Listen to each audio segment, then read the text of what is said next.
మేషరాశి ఆర్థిక పరంగా కొంత అనుకూలంగా ఉంది. చేసే ప్రయత్నాలు కలిసి వస్తాయి. సమయానికి డబ్బులు చేతికి అందుతాయి.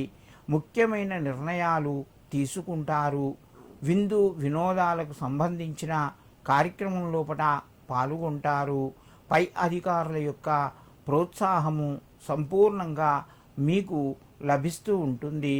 మేషరాశి వారు ఈరోజు మేధా దక్షిణామూర్తి అయి నమః అని చెప్పి 9 సార్లు చదువుకొని మీ పనులు ప్రారంభించండి.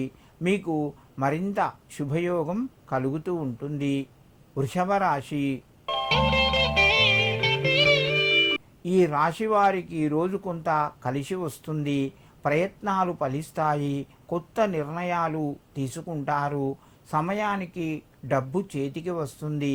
ఉద్యోగ రంగంలో రాణిస్తారు. వ్యాపార రంగంలో మధ్యమ స్థాయిగా ఉన్నది. మీరు ఈరోజు మధ్యవర్తిత్వానికి వెళ్ళకూడదు.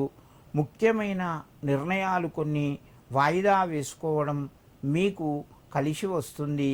వృషభ రాశి వారు ఈరోజు మీ యొక్క గురువు గారికి నమస్కరించుకొని మీ పనులు ప్రారంభించండి.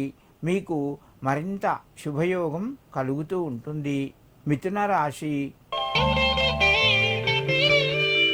ఈ రాశి వారికి ఈరోజు కొంత ఖర్చులు పెరుగుతాయి. కొత్త పరిచయాలు ఏర్పడతాయి. మిత్రుల ద్వారా సంతోషంగా ఉంటారు. నిరుద్యోగ ప్రయత్నాలు కొంతవరకు ఫలిస్తాయి. దైవ కార్యక్రమం లోపల పాల్గొంటారు. శుభకార్యాలకు సంబంధించినటువంటి ఆహ్వానము అందుతూ ఉంటుంది. బంధుమిత్రుల మధ్యన ప్రేమ అభిమానాలు పెరుగుతాయి.